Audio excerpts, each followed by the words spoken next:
They said Camille Voss was the disappointment of the Voss family, the one who never called enough, never visited enough, never amounted to what her mother wanted.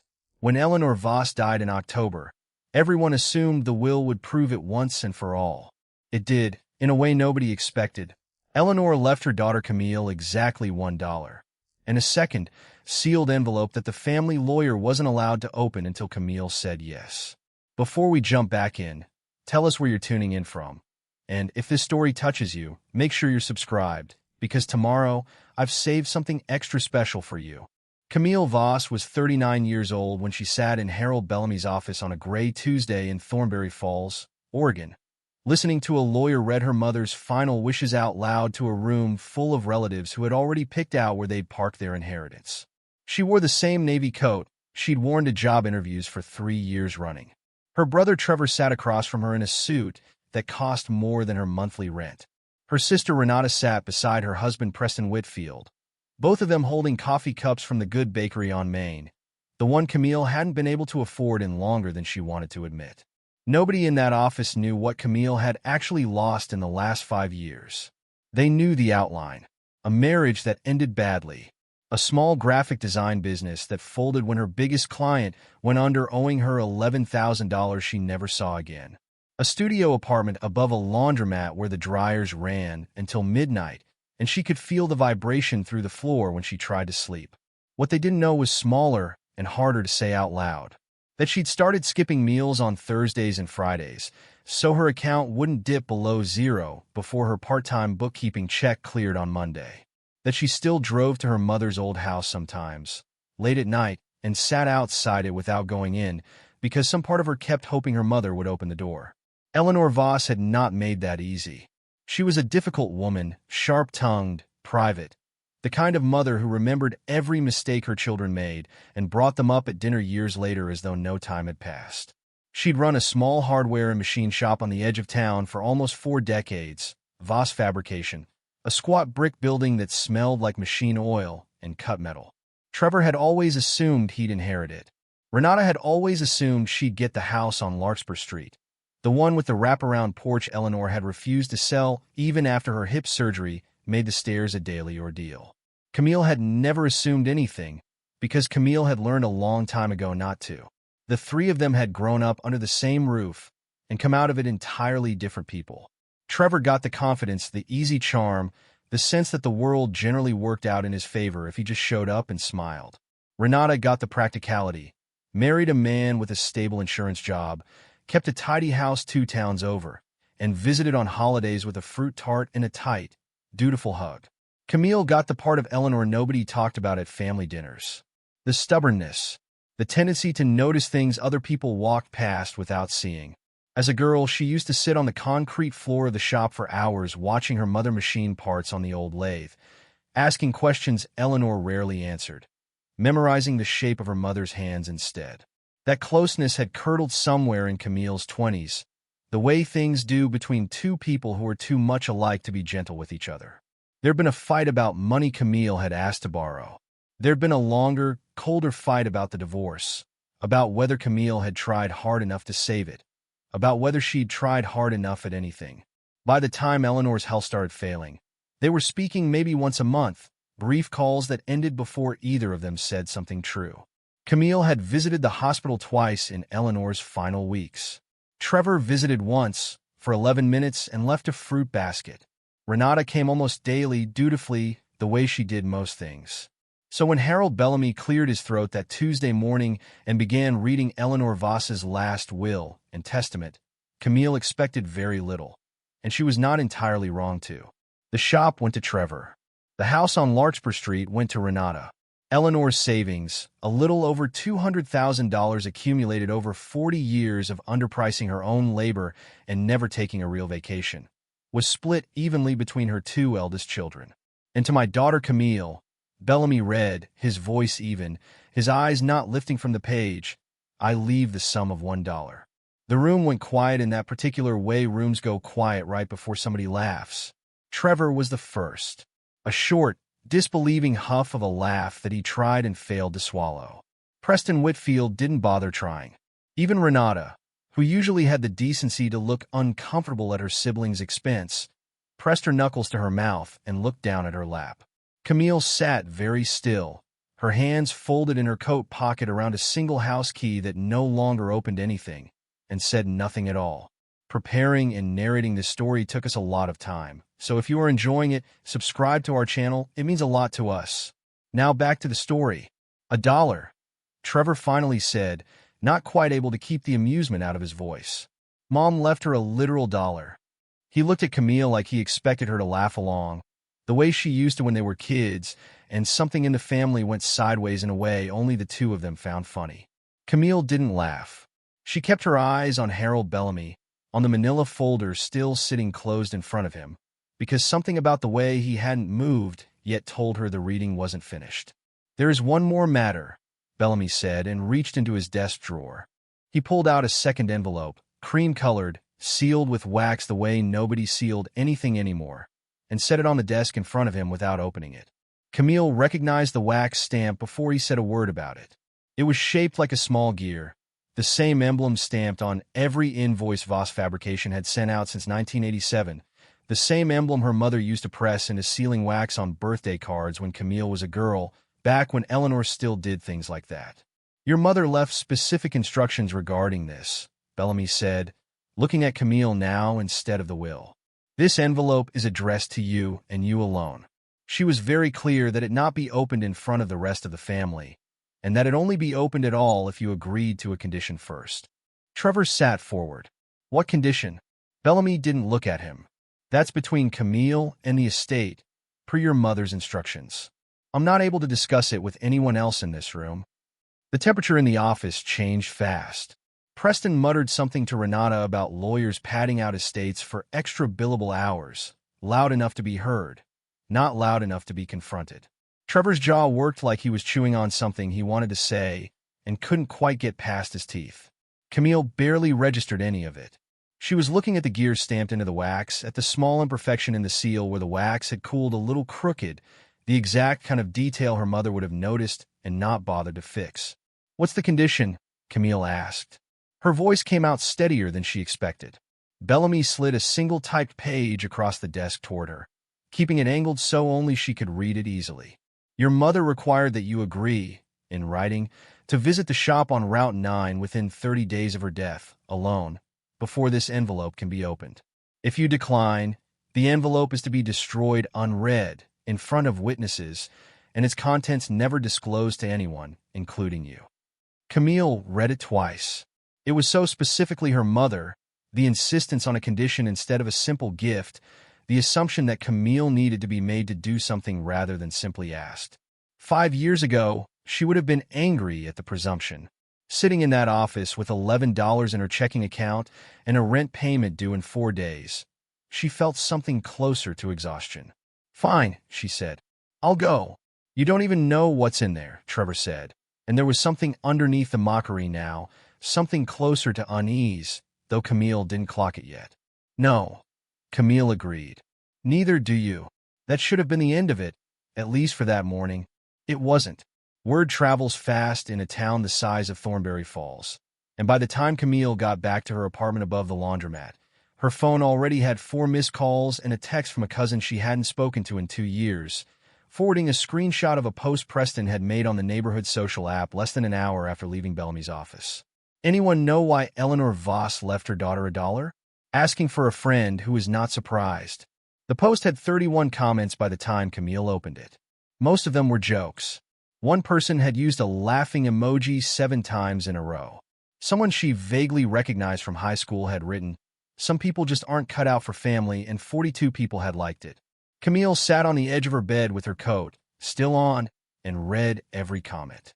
She didn't cry, which surprised her a little. She'd cried plenty in the last 5 years, over smaller things than this, over a rejected loan application, over an email from her ex-husband's new fiancé asking, with saccharine politeness, if Camille could please stop parking in their old spot. This felt different, quieter. $1 was a small enough number that it stopped being an insult and became something closer to a message, though she couldn't yet read what the message said. Renata called that evening, her voice doing the careful, managing thing it always did when she was trying to smooth something over without actually addressing it. Trevor didn't mean anything by the post, she said. You know how he gets when he's been drinking. He wasn't drinking. It was 11 in the morning. A pause. Camille, are you going to go to the shop? I said I would. What do you think is in the envelope? Camille looked at the small gear-shaped indent still visible where she'd pressed her thumb into the broken wax seal, which she'd kept, tucked now into the pocket of her coat, instead of thrown away like everything else from that morning. I don't know, she said, and it was true, though some old, stubborn part of her, the part that used to sit on the concrete floor of that shop watching her mother's hands, already suspected it wasn't nothing. She didn't sleep much that night. She kept thinking about the last time she'd actually been inside Voss Fabrication, not the parking lot where she used to sit in her car and stare at the building, but inside, past the front counter, into the back where the machines were. It had been almost 6 years. Her mother had been standing at the old lathe, exactly the way she always stood, feet planted, shoulders square, entirely unbothered by the noise. Camille had come to ask for money that day, which was its own kind of ending. She hadn't been back since. 30 days, Bellamy had said. Camille set an alarm for 7 the next morning and told herself she'd go before she lost her nerve, though some part of her, lying there in the dark above the humming dryers, already knew that wasn't really the risk. The risk was what she'd find. Voss Fabrication sat on Route 9 at the edge of town, past the last gas station, where the road narrowed and the trees started crowding in on both sides. Camille pulled into the gravel lot at 7:15, before the shop technically opened, and sat in her car for a full 10 minutes before she made herself get out. The building looked smaller than she remembered. Brick the color of rust, a hand-painted sign over the door that her mother had refused to replace even after the letters started peeling, a single security light still buzzing weakly against the gray morning. She still had a key. She hadn't planned to bring it, hadn't consciously packed it, but there it was in her coat pocket next to the broken wax seal, and she supposed some part of her had known she'd need it. The lock stuck the way it always had. She had to lift the door slightly while she turned the key, a trick her mother taught her when she was 9 years old and too small to reach the deadbolt without standing on a crate. Inside, the shop smelled exactly the way she remembered. Machine oil, metal shavings, the particular mustiness of a building that had been standing since before Camille was born. Trevor had apparently not touched anything yet. The lathe still sat where it always had, dust starting to collect on its housing. Invoices were stacked on the front counter in the same crooked pile Eleanor always kept them in, alphabetized by nothing, organized by a logic only she understood. Camille wasn't sure what she expected to find. Bellamy's instructions had only said to visit the shop, not what she was supposed to be looking for once she got there. She walked the length of the workshop floor slowly, running her hand along the workbenches, past the drill press, past a row of hand tools hung on a pegboard in an order that hadn't changed since Camille was a teenager. At the back of the shop, past the machines, was a small office that had always been off limits, more out of habit than any actual rule. Eleanor did her books in there alone, with the door shut. The door was unlocked. Camille pushed it open and found the office almost untouched, a metal desk, a filing cabinet, a corkboard covered in decades of yellowed notes and receipts pinned in overlapping layers. On the desk sat a single framed photograph Camille had never seen before. It was old, black and white, a young woman standing in front of a much smaller version of the shop, a hand-lettered sign behind her reading Voss and Okafor, Machine Works, EST 1961. Camille picked it up. She had never heard the name Okafor in connection with her mother's business. Not once, not in 39 years of family dinners and half-finished stories about the shop's early days. Eleanor had always talked about the business as though she'd built it alone from nothing, a narrative Camille had never questioned because there had never been a reason to. She turned the frame over. Taped to the back, brittle with age, was a folded piece of paper. Camille worked it loose carefully, unfolded it, and found a short letter in handwriting that wasn't her mother's, dated March of 1962. It was addressed to someone named Eleanor, though the surname on the letterhead read Bettina Okafor, and it referenced a partnership agreement, a debt, and an apology Camille couldn't fully make sense of on first read. She read it twice more standing in that cold little office, her breath visible in the air, and understood only that the story her family had always told about Voss Fabrication was not the whole story, and that her mother had known that for 60 years and never once said so out loud. Her phone buzzed. A text from Bellamy's office. A reminder that her 30-day window closed in 29 days, as though she needed reminding, as though she hadn't already lost most of a night's sleep to it. She photographed the letter, photographed the picture frame front and back, and sat down at her mother's desk for the first time in her life, in the chair Eleanor had sat in for 4 decades, and allowed herself, finally, to cry. It wasn't about the dollar anymore. It hadn't been about the dollar since she'd walked through that door. It was about the fact that her mother, a woman who left nothing to chance and nothing unlabeled, had left this photograph sitting in plain sight on a desk in a room she never let anyone enter, and had made sure Camille specifically would be the one to find it. Camille searched the last name Okafor on her phone before she'd even left the parking lot. There wasn't much: an old business registration record, a defunct address on the north side of town that didn't correspond to anything Camille recognized, and a single more recent hit, a woman named Nadia Okafor, listed as a local historian and archivist working out of the Thornbury Falls Public Records Office. Camille stared at the name for a long moment. It was a common enough surname that it might have meant nothing. Standing in that cold office holding a letter her mother had hidden for 60 years, it didn't feel like nothing. She called Bellamy's office first, not to ask permission, since technically the second envelope's condition had already been met by simply setting foot in the shop, but because some part of her wanted a witness before she opened anything else her mother had hidden. Bellamy's assistant told her he could see her at 3 that afternoon. Camille agreed, hung up, and looked one more time around the small office that had been her mother's private world for 40 years. Then she looked up the address for the Thornbury Falls Public Records Office, wrote it on the back of an old invoice because she didn't trust herself to remember it, and drove there directly instead of going home first, the framed photograph sitting on the passenger seat beside her the entire way, facing out the window like it wanted to see the town it had helped build. The Thornbury Falls Public Records Office occupied the ground floor of a converted Carnegie Library downtown, all dark wood shelving and the particular quiet of a building where people came to look things up rather than talk. Camille found Nadia Okafor at a desk near the back, surrounded by document boxes, a woman somewhere in her 50s with reading glasses pushed up into gray-streaked hair, and the unhurried manner of someone who had spent a long career learning that most things worth finding take patience. Camille introduced herself and watched Nadia's expression change the moment she said the name Voss. Not surprise exactly. Something more careful than that, like a door being opened slowly to check what was on the other side before swinging it wide. Eleanor Voss's daughter, Nadia said. It wasn't a question. You knew my mother? I knew of her. My grandmother knew her a great deal better. Nadia set down the folder she'd been holding and gestured to the chair across from her desk. Bettina Okafor. Sit down. I have a feeling we're going to need more than a few minutes. Camille sat and set the photograph on the desk between them, along with the folded letter, and told Nadia everything: the dollar, the second envelope, the 30-day condition, the locked office she'd never been allowed into as a child.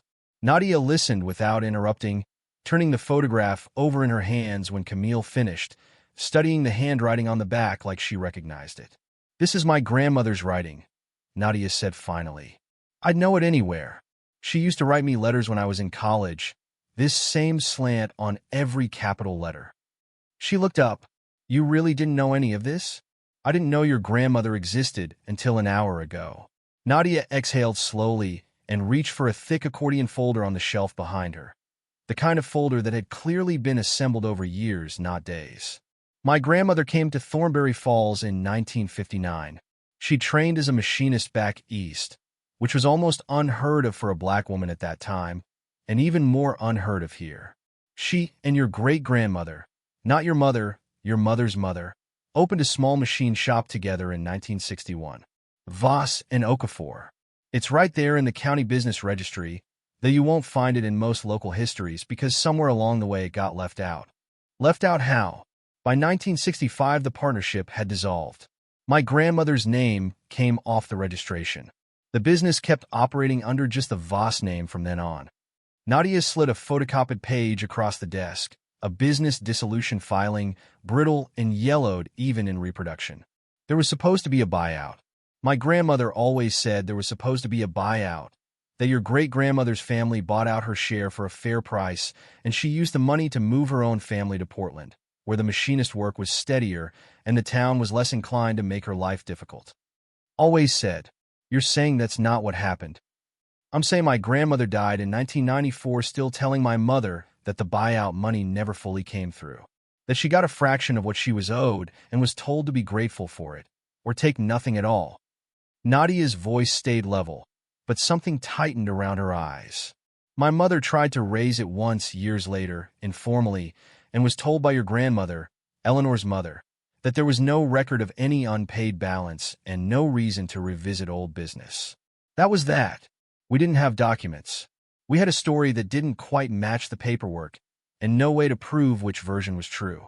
Camille sat with that for a long moment, thinking of the letter taped to the back of the photograph, the apology she hadn't fully been able to parse standing in the cold office that morning. "The letter I found. It's dated 1962. That's before the dissolution. Can I see it?" Camille handed it over. Nadia read it twice, her lips moving slightly over certain lines, and when she finally looked up her expression had changed again, sharper now, more alert. "This isn't from my grandmother to your great-grandmother. Read the salutation again." Camille took it back and looked more carefully. She'd misread the letterhead the first time, assumed the Okafor name belonged to the sender because it was the only unfamiliar name in the room. Looking again, slower, she saw the letter was addressed to her great-grandmother, from Bettina Okafor, and it referenced not a buyout at all, but an ongoing debt, a share of the business Bettina insisted was still rightfully hers, an apology from the Voss family for a delay in payment they had promised to correct and never did. "Your mother had this," Nadia said quietly, "hidden, in her private office, for 60 years. I don't think she hid it to bury it," Camille said, surprising herself with how certain she felt saying it out loud. "I think she hid it because she didn't know what to do with it, and then ran out of time to figure it out." She thought of her mother's hands on the lathe, the stubbornness Camille had inherited without ever being told where it came from, the dollar that had felt like an insult that morning and now felt like something closer to a key. "I think she left it for me because she knew I'd actually go looking." Nadia studied her for a moment, then reached for her phone. "There's a second envelope," you said, "with the lawyer. Bellamy. I'm supposed to see him at 3. "Then you should bring me with you," Nadia said, already gathering the accordion folder, the dissolution filing, 60 years of paperwork that had been waiting, it seemed, for exactly this afternoon. "Because whatever your mother put in that envelope, I think it's going to need everything sitting on this desk to make sense of it." Harold Bellamy's office at 3 o'clock looked different than it had 2 days earlier, mostly because this time Camille wasn't alone and wasn't outnumbered. She walked in with Nadia Okafor beside her, the accordion folder under Nadia's arm, and watched Bellamy's eyebrows lift a fraction of an inch when he saw who she'd brought. "This is Nadia Okafor," Camille said before he could ask. "Her grandmother was Bettina Okafor. I think you'll want her here for this." Something flickered across Bellamy's face, there and gone, the particular stillness of a lawyer recalculating what a meeting was actually going to be about. He gestured them both to the chairs across from his desk and reached into the same drawer as before, pulling out the cream envelope with its crooked gear-shaped wax seal. "You met the condition," he said. "You visited the shop within the window, alone, as specified.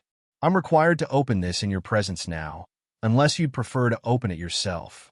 "I'll do it," Camille said. The wax cracked easily under her thumb, the seal splitting along the same crooked line as the one she still carried in her coat pocket. Inside were several folded pages, not one letter but many, and a single key, smaller than a house key, brass, worn smooth on one edge the way keys get worn when they've been carried in a pocket for years. The first page was in her mother's handwriting, dated 8 months before she died. "Camille," it began, no greeting, no softening, exactly like Eleanor. "If you're reading this, it means you did the one thing I was never brave enough to do myself, which is show up somewhere hard without being asked twice. I left you $1 because I wanted the family to see it and think what they wanted to think. I needed them out of the room before I could tell you what I'm about to tell you, and $1 was the fastest way to do that." Camille read it aloud, her voice unsteady on the second line and steadier after that, while Nadia sat very still and Bellamy said nothing at all. "My mother, your grandmother, Took a business from a woman who deserved better than what she got. I didn't know the full truth until I was well into my 40s, going through papers after my own mother's death, and finding letters I should have burned and instead kept because burning them felt like finishing the theft myself. Bettina Okafor built half of what became Voss Fabrication with her own hands and her own money, and when the partnership ended, she was paid a fraction of what the business was worth and told to be grateful. I have spent 30 years being ashamed of that and not one day doing anything about it, because doing something about it meant admitting what my own mother did, and I was a coward about it exactly the way I have been a coward about a great many things where you're concerned. Nadia's hand had gone still on the folder in her lap. Camille kept reading. I don't know if Bettina had children, or if they're still in town, or if any of this can even be made right after so much time has passed. I looked quietly for a few years and found a name, Nadia Okafor, working at the records office, and I have driven past that building more times than I can count without going in, because I am, apparently, exactly as much of a coward at 71 as I was at 40. I'm leaving that part to you, Camille, because you have never once in your life let a hard door stay shut. It is the thing about you that used to frighten me, because it reminded me of everything I didn't have the nerve to do, and it is the thing about you I am proudest of, though I never once said so while I had the chance. The key opens the file cabinet in my office at the shop, the one you were never allowed to touch as a child, which I know now was its own kind of cruelty, keeping you out of a room I was too ashamed to let you see clearly. Inside are the original partnership documents, the actual sale price Bettina received, and the appraisal I had done privately 3 years ago on what her share would be worth today, adjusted fairly with interest for 60 years of what she was owed and never paid. It is not a small number. I want it paid, not by the estate quietly, and not by Trevor, who will fight you on it, and not by Renata, who will agree with whoever spoke last. By you, because you are the one I trust to do it without making it about anyone's comfort but the Okafor family's. I am sorry it took me $1 and a dead woman's letter to say any of this to you honestly. I love you. I have always loved you, badly and late, which I understand now is its own kind of failure. Fix what I couldn't. Eleanor. The office was silent when Camille finished reading. Nadia had tears on her face. She wasn't bothering to wipe away. Bellamy sat with his hands folded on the desk, looking, for the first time since Camille had met him, like a man who had genuinely not known what was in an envelope he'd been safeguarding for months. There's an appraisal, Bellamy said eventually, his voice quieter than before. Eleanor commissioned it through my office. Actually, though she never told me why. I processed the paperwork and never asked what it was for. That's not unusual in this line of work. He paused. If you want to know the number, it's in the estate file. I want to know the number, Camille said. But first I want to go to the shop. Tonight, if Nadia can come. There's a filing cabinet I've apparently been waiting my whole life to open. The shop was dark by the time they got there, the security light over the door buzzing the same weak yellow it always did, and Camille let them both in with a key that no longer felt like it belonged to someone else's life. She flipped the switches inside the front entrance one by one, watching the fluorescents stutter awake over the machines, and led Nadia straight back to the office at the rear without stopping to look at anything else. The filing cabinet stood against the far wall, gray metal, for drawers, a small brass lock on the second drawer down that Camille had never once noticed as a child, because a locked drawer in a room she wasn't allowed to enter had simply been one more unremarkable fact about her mother's world. The key from the envelope fit on the first try, turning with a small, satisfying click that felt disproportionately large in the quiet shop. Inside were folders, carefully labeled in Eleanor's handwriting, organized by year in a way the rest of her filing system had never bothered to be. Camille pulled the earliest one first. Partnership Agreement, 1961. Inside, the original document, typed on onionskin paper gone soft and yellow with age, listing Bettina Okafor and Eleanor's mother as equal partners in a business capitalized with both women's savings. Bettina's contribution documented in careful handwritten ledger entries that matched, almost to the dollar, what Nadia's grandmother had apparently spent decades insisting was true. Nadia held the ledger pages like they might dissolve if she gripped them too hard. She kept records, she said quietly. This whole time, somewhere in this building, there were actual records. Keep going, Camille said, already reaching for the next folder. Dissolution filing, 1965. A single typed page, the official version, the one that lived in the county registry and told the sanitized story of a business changing hands cleanly. Stapled behind it, though, was a handwritten note in a different hand than Eleanor's mother's, presumably Bettina's own, a short accounting of what she'd actually been paid versus what the original ledger said her share was worth. The gap between the two numbers was significant even in 1965 dollars. Adjusted across 60 years, it was staggering. The third folder was the appraisal Bellamy had mentioned, commissioned 3 years earlier, a formal document from an accounting firm in Portland calculating the present-day value of Bettina Okafor's original stake in Voss Fabrication, factoring in the business's growth, inflation, and a conservative rate of return on what should have been paid at the time. The number at the bottom of the summary page was $246,000. Camille read it twice to be sure she wasn't misreading a decimal point. She wasn't. "Nadia," she said, and turned the page around so Nadia could see it herself. Nadia stared at the number for a long moment without speaking.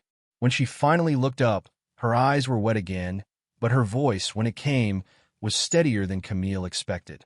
"My grandmother spent the last 30 years of her life being told, gently, by people who loved her, that maybe she remembered it wrong. That maybe the buyout really was fair, and time had just made her bitter about it. My mother believed that, mostly, because it was easier than believing her own mother had been cheated and nobody ever did anything about it." She set the appraisal down carefully on the desk. She wasn't wrong.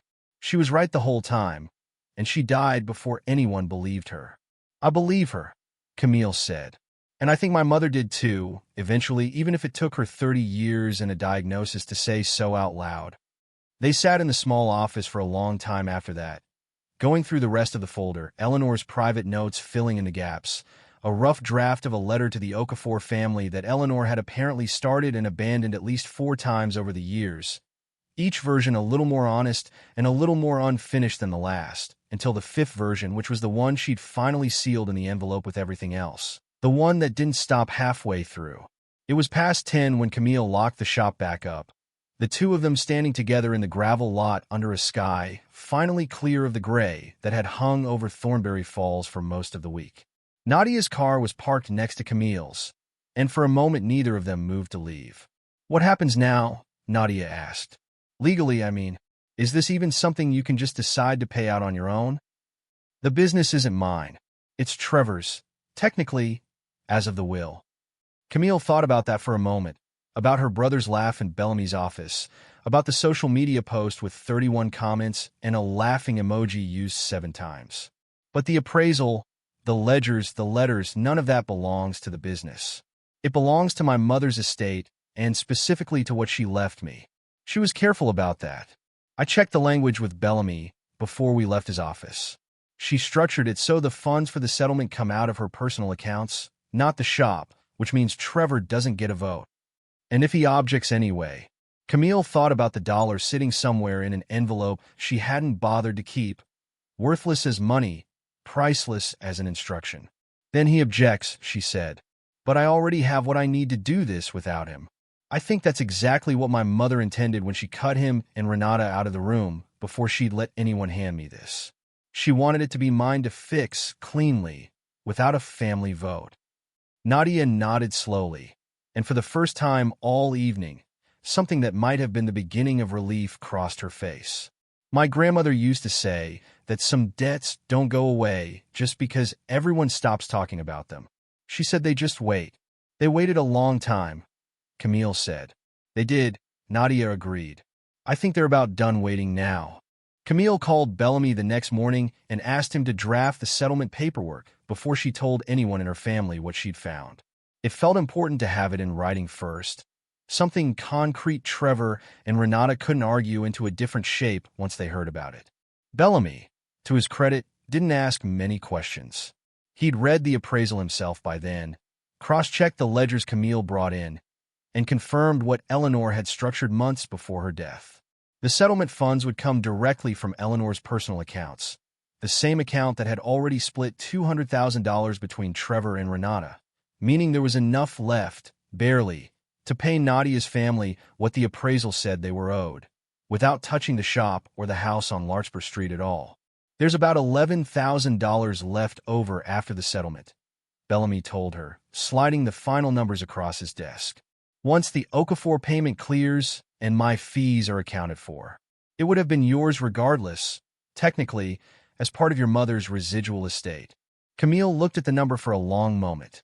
$11,000 was almost exactly what her old client had owed her and never paid, the debt that had helped sink her business 3 years earlier.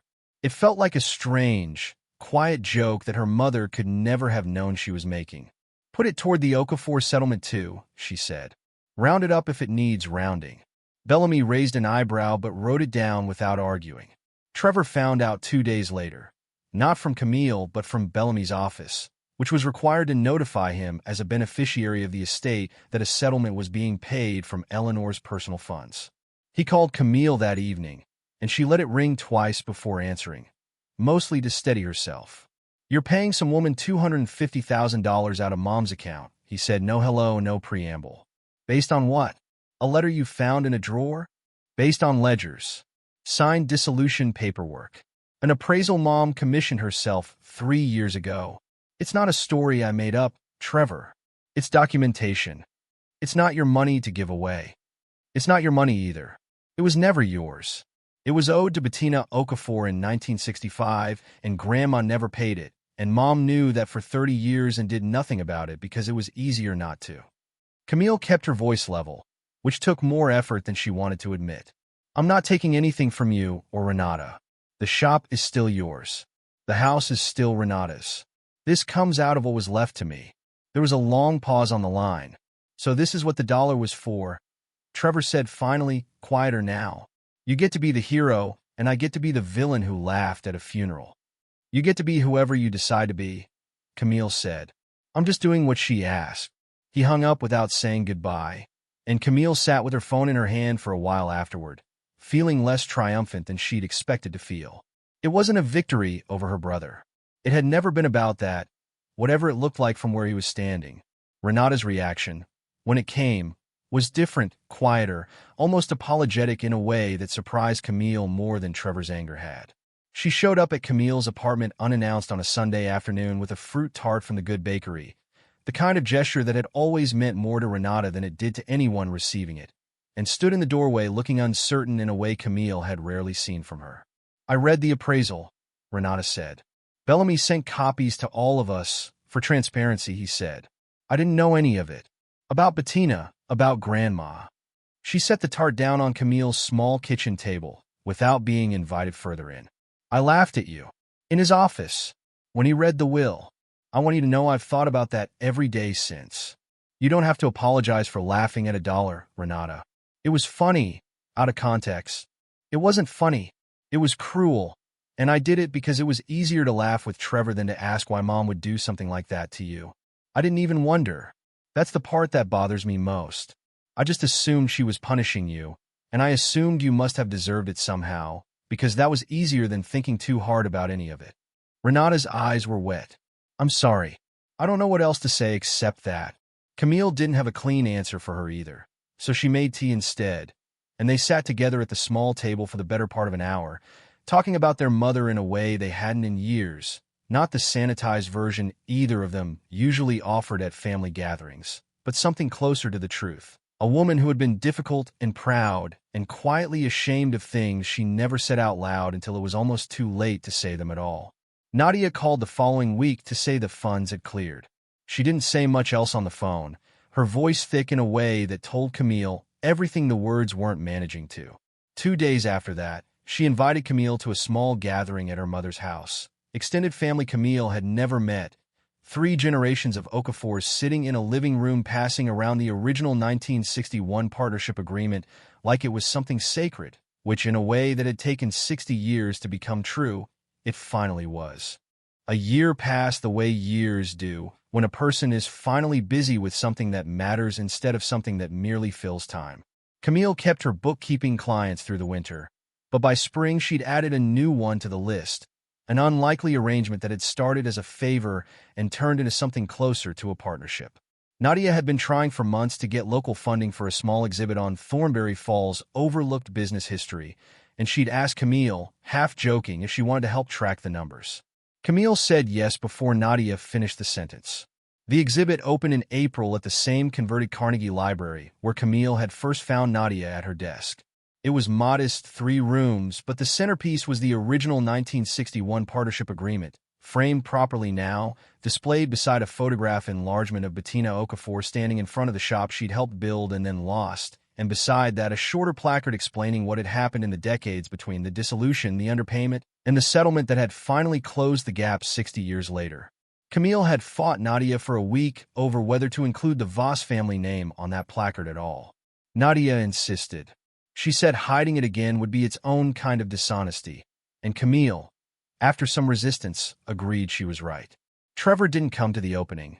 He and Camille spoke occasionally now, briefer conversations than before, mostly logistics about the shop, which he'd kept running, though with noticeably less swagger about it than he'd had the day the will was read.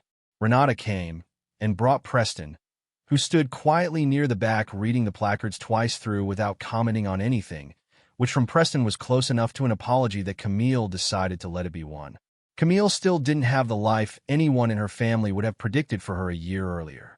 She still lived above the laundromat, though she'd started sleeping through the dryer noise without noticing it anymore. Her design work had picked up a little, slowly, the way most honest recoveries do. What had actually changed wasn't the balance in her checking account. It was smaller and larger than that at once. She'd started going by the shop on weekends, not to sit outside in her car anymore, but to go inside, to sit at her mother's old desk and go through the rest of the files nobody had touched in decades, finding, here and there, small evidence of a woman who had been quietly trying to make amends for longer than anyone around her had ever noticed. She found 3 months into that project another folder, unlabeled this time, tucked behind the others. Inside was a stack of local newspaper clippings her mother had saved over the years, unrelated to the business, unrelated to the Okafor family entirely. Articles about people in Thornbury Falls who'd fallen on hard times and been helped by anonymous donations, a family whose house burned down and had their rebuilding costs quietly covered, a scholarship fund for a local student that appeared out of nowhere the year her father lost his job. No name was ever attached to any of it in the clippings, but in the margins of several, in her mother's handwriting, were small notes. Dates, amounts, a private ledger of a kindness Eleanor had apparently been practicing in secret for years, never once mentioning it to her own children, the same way she'd never mentioned Bettina Okafor. Camille sat with that folder for a long time before she decided what to do with it. In the end, she used what remained of her portion of the estate, along with a portion of the shop's profits Trevor agreed to contribute after she showed him the clippings without saying a word, to start something small and unofficial, a fund at the local credit union that quietly covered emergency costs for Thornbury Falls residents who fell through the usual cracks. Medical bills insurance wouldn't cover, rent gaps during a bad month, the kind of costs that had once nearly buried Camille. Herself. She named it after no one. Her mother, she suspected, would have preferred it that way. One evening in late summer, Camille sat on the front step of Voss Fabrication after closing. The same gravel lot, the same buzzing security light, a cup of tea going cold in her hands. Nadia had stopped by to drop off updated exhibit numbers and ended up staying, the way she often did now, the two of them having become something like friends in the years since a photograph turned up in an office nobody was supposed to enter. "Do you ever think about how close you came to just letting the lawyer destroy that envelope?" Nadia asked. "If you'd said no to the condition." "All the time," Camille said. "I almost did say no for about 4 seconds sitting in that office. I was so tired that morning. It would have been easier to just be angry about the dollar and go home." "What stopped you?" Camille thought about it honestly instead of reaching for something neat. "I think I wanted to know why she'd do something so specific. My mother didn't do anything without a reason, even when the reason took her 60 years to explain. Curiosity got me through the door. Everything after that was just following where it led. What she'd learned, if she had to put it into words, wasn't anything she could have said cleanly a year earlier. That a single dollar could carry more honesty than 200,000 ever had, because it forced a question instead of settling one. That the people who mock a decision loudest are often the ones least equipped to understand what it actually cost. That her mother, difficult and proud and late with almost everything that mattered, had still found a way, in the end, to hand her daughter exactly what she needed instead of what would have simply been convenient. Camille had spent 5 years believing she had nothing left to offer anyone. It had taken $1 and a dead woman's 60-year-old apology to show her she'd been wrong. Up next, you've got 2 more standout stories right on your screen. If this one hit the mark, you won't want to pass these up. Just click and check them out. And don't forget to subscribe and turn on the notification bell so you don't miss any upload from us.